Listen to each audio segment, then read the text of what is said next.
नमस्कार सर। नमस्कार। गांव बलियाली में पहुंचने पर आपका यहाँ पे प्राण तक न्यूज़ चैनल स्वागत करता है। धन्यवाद।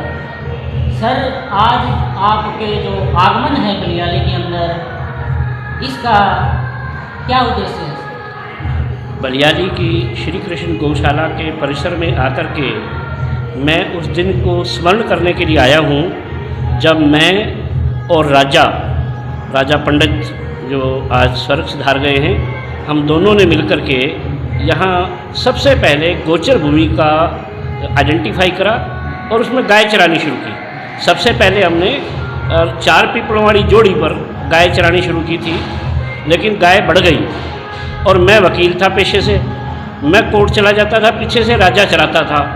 अब समस्या ये हुई कि गायों को कहाँ खड़ा करें, तो रेवेन्यू रिकॉर्ड निकलवाया तो ध्यान में आया 31 एकड़ ज़मीन गोचर भूमि के नाम से है और पंचायत के कब्जे में है। पंचायत उस ज़मीन को पट्टे पर देती है और उसमें 100 गज के प्लाट 3 एकड़ में उन्होंने काट दिए हैं। उसकी जानकारी मिलने के बाद, रेवेन्यू रिकॉर्ड लेने के बाद मैंने कोर्ट में मुकदमा डाला और स्टे ले लिया, क्योंकि मैं न्यायालय में था। मैंने अपना कब्जा बता करके कि गोचर भूमि पर हम गाय चराते हैं, उसकी तस्वीरें खींची और तस्वीरें खींच करके स्टे ले लिया। जब ग्राम पंचायत को बाद में पता चला कि तो स्टे हो गया उपयोग करने पर, तो ग्राम पंचायत ने यहाँ पर 3 लाख ईंटें डलवा दी, बीडीओ के माध्यम से गली बनवा दी और खंभे खड़े करवा दिए। जब हमने ये देखा तो कंटेम्प्ट ऑफ कोर्ट की पिटीशन लगाई भिवानी के अंदर कि इन्होंने न्यायालय के आदेश की तौहीन की है। जैसे ही ये तौहीन की बात पता चली तो बीडीओ ने और सरपंच ने कोर्ट में बयान दिया कि ये जो ज़मीन है ये गोचर भूमि ही है और हमने यहाँ कोई कब्जा नहीं किया, ये ईंटें हमारी नहीं है। जी सर। परिणाम ये हुआ कि वो 3 लाख ईंटें हमारे काम आ गई और हमने उसे 4 दीवारी बनाई। वहाँ से ये गौशाला का प्रारंभ हुआ। इसमें मनसाराम चौधरी, मनसाराम जाट, जिसको हम गाँव की भाषा में कह देते हैं, उनका बहुत बड़ा योगदान रहा, राजा का रहा और मास्टर रघुवीर शर्मा, उनका बहुत बड़ा योगदान रहा। मास्टर रघुवीर जी आज हमारे बीच में हैं और संयोग से प्रारंभिक जो 4 सदस्य हैं उनमें से 2 चले गए और 2 आज मैं भी जीवित हूँ, मास्टर रघुवीर शर्मा जी भी जीवित हैं। और वो गौशाला वहाँ से चली है उस याद को ताज़ा करने के लिए और गौशाला का एक बहुत विशाल जो स्वरूप है उसको देखने के लिए, अपनी स्मृतियों को ताज़ा करने के लिए, और गांव राम है मेरा जन्म स्थान यहाँ का, मेरी कर्म भूमि यहाँ की, उस सारे को स्मरण करने के लिए, अपने परिवार से मिलने के लिए आज यहाँ पर आना हुआ है। तो सर, आज आप बलियाली गांव में आए, ये आपका पैतृक गांव है, यहाँ पे आपका जन्म है, सही बोला सर? बिल्कुल सही है जी। तो सर, आप इस आज बड़े मुकाम पे हैं हरियाणा सरकार के अंदर, तो सर आप अपने इस समाज के लिए, इस बलियाली समाज के लिए तो क्या विशेष सौगात भेंट करने वाले हैं सर? विशेष सौगात बलियाली गांव की कोई भी समस्या किसी भी प्रकार की आती है तो न केवल बलियाली गांव का निवासी होने के नाते, इस कर्म भूमि का, इस धरती का बच्चा होने के नाते, एक सामान्य नागरिक के रूप में भी, एक सामाजिक कार्यकर्ता की भूमिका समाज सरकार में रह कर के भी अदा करने का मेरा प्रयास रहता है। पिछले साल 2 वर्ष पूर्व जो पता चला कि प्रधानमंत्री ग्राम सड़क योजना के माध्यम से बवानी खेड़ा से बापुड़ा तक की ये जो जीर्ण शीर्ण अवस्था के अंदर सड़क है ये बनवाई जा सकती है, तो उस पर विशेष प्रयास करके ये सड़क बनवाई गई, इसकी चौड़ाई बढ़ाई गई। ये ठीक है कि कुछ ठेकेदारों की मिलीभगत के कारण से 4 फुट और सड़क जो बढ़नी चाहिए थी वो कहीं ना कहीं कुछ कम हुई है, या कुछ ठेकेदारों ने अपना पैसा बचाने के चक्कर में वो कम की, लेकिन फिर भी ये सड़क बनी है। पिछले दिनों एक दुर्भाग्यपूर्ण घटना हुई गांव के अंदर, सामाजिक रूप से सरपंच के पिता के खिलाफ वो मुकदमे इत्यादि की बात हुई, सामाजिक विद्वेष पैदा हुआ।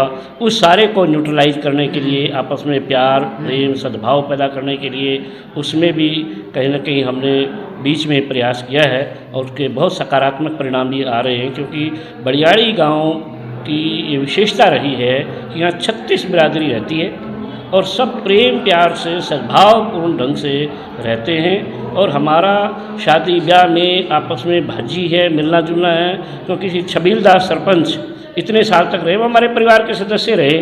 बोंदिया परिवार हमारा एक परिवार है, हमारी एक दीवारें हैं, एक घर है तो शादी ब्याह में नहीं, हमारा मरना जीना साझा है। इसलिए जो थोड़ी सी कुछ नौजवान तत्वों के द्वारा ऐसी घटनाएं हुई उसको भी संभाला गया है। आने वाले समय में भी सरकार की ओर से जिस प्रकार की दोनों गांव के सरपंच, आज बलियाड़ी के सरपंच हो, पंचायत बलियाड़ी की हो, रामूपुरा की हो, एक ही मानते हैं हम, और कोई भी पंचायत के सदस्य भी आकर के कोई मांग रखेंगे, कोई बात रखेंगे, निश्चित रूप से वो पूर्ण होगी।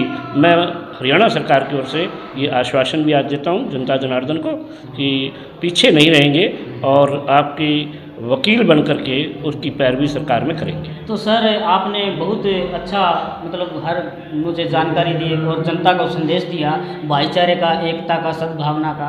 तो सर बलियाली गांव का निवासी होने के नाते मेरा भी कर्तव्य बनता कि आपसे थोड़े तीखे सवाल हो जाए। बिल्कुल हो। तो सर जैसे है ना, अभी जो खेल स्टेडियम है बलियाली का, उस पर ग्रांट तो करोड़ों रुपए पास हो चुकी है, काफ़ी समय से पैसा लग रहा है, लेकिन इस ज़मीनी स्तर पर वो पैसा नहीं लग रहा। ये शिकायतें कुछ आई हैं कि सरकार के द्वारा माननीय मुख्यमंत्री जी की बहुत अच्छी नीति है।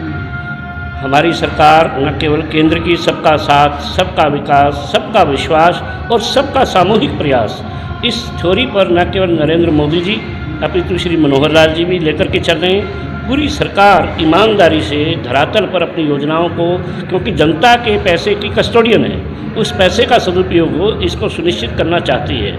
लेकिन नीचे के स्तर पर कुछ इस तरह के स्वार्थी तत्व अभी भी हैं, लेकिन जैसे ही हमको जानकारी मिलती है उनका बहुत अच्छे से इलाज भी होता है। मैंने दोनों गांव के सरपंचों को कहा है, बीडीओ को भी कहा है और जिला परिषद के चेयरपर्सन को भी कहा। और आज मेरी राहुल जो भाजपा युवा मोर्चा के अध्यक्ष भी हैं जिले के, और यहाँ के पार्षद भी हैं, जिला पार्षद हैं, उनको भी मैंने बोला है कि ऐसे तत्वों को आइडेंटिफाई करें, उनके खिलाफ निश्चित रूप से कार्रवाई होगी, ऐसा मैं आपको आश्वासन देता हूँ। और जो खेल स्टेडियम का पैसा जो दाएं बाएं कहीं लगा है या नहीं लगा है तो क्यों नहीं लगा, इन सारों की एक निश्चित रूप से समयबद्ध ढंग से जांच होगी और तत्व जो है उनके अंदर से भी निकाल करके लाना पड़ा तो निश्चित रूप से निकालेंगे। सर एक मैं बीच में आपसे एक क्वेश्चन करना चाहता हूँ कि बलियाली गांव में लड़कियां बहुत ज़्यादा कॉलेज में जाती है सर, लेकिन जो बलियाली गांव के आपको भी पता है कि रोडवेज की जो समस्या है, बसों की समस्या है सर, उसका समाधान नहीं हो रहा। आपसे रिक्वेस्ट भी करते हैं, निवेदन भी है सर, इसके बारे में। मेरे पास ये विषय पहली बार आया है, आपके माध्यम से आया है। इसको भी निश्चित रूप से हरियाणा रोडवेज के जो जनरल मैनेजर हैं उनके सामने रखा जाएगा। लेकिन मैं आपको एक बात ज़रूर कह सकता हूँ कि हमारे माननीय मुख्यमंत्री जी इतने अधिक महिला और कन्या के बारे में चिंतित हैं, उनकी शिक्षा के बारे में चिंतित हैं। माननीय नरेंद्र मोदी जी ने जो पानीपत से अभियान प्रारंभ किया लड़की बचाओ लड़की पढ़ाओ का, उसको चरितार्थ करते हुए बवानी खेड़ा के अंदर कॉलेज को मान्यता दी जो बलियाड़ी से केवल 5 किलोमीटर की दूरी पर है। तो सर हम कब तक ये माने कि हमारी समस्या का समाधान हो जाएगा रोडवेज की जो, क्योंकि मेरे सामने आपने आज रविवार की शाम को इस कार्यक्रम के बीच में पहली बार किसी ने ध्यान कराया है, तो निश्चित रूप से उन व्यक्तियों के सामने, संबंधित लोगों के अधिकारियों के सामने विषय रखा जाएगा, समझा जाएगा कि क्या बात है, किस कारण से यहाँ पर रोडवेज की समस्या है और उसका समाधान क्या हो सकता है। तो निश्चित रूप से ये समस्या सर, ये जो बलियाली गाँव है सर, इसके अंदर आज पानी जो पीने का पानी है, इंसान के लिए जीने के लिए सबसे ज़रूरी है पीने का पानी, वो धरातल के अंदर नहीं है। तो सर उसके लिए क्या प्लान है, मतलब ये गाँव को करना चाहिए या आपके द्वारा सहायता मिल सके हरियाणा सरकार से? देखिए, पीने का पानी की समस्या बहुत ही बड़ी समस्या है। जहाँ तक धरातल के पानी की समस्या है, क्योंकि मैं 1981 तक इस गांव में ही पला बढ़ा हूँ, यहीं रहा हूँ। 81 में मैं ज़रूर, हमारा परिवार ने मकान वहाँ भी बना लिया था, लेकिन 95 तक और 2000 तक सहज रूप से आना जाना रहा है। उसके बाद कभी कभार आना रहा है।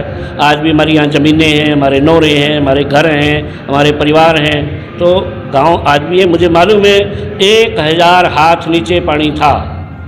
बलियाड़ी में कभी पानी प्राकृतिक रूप से धरती का रहा नहीं है। ये सुंदर ब्रांच आने के बाद यहाँ पानी आया है, काफ़ी कुछ समस्या मिटी है। नहीं तो यहाँ कुओं पर खड़े होना पड़ता था और बहुत लंबा समय लगता था। उस समस्या का समाधान एकदम सहज नहीं हो सकता, समय लगेगा।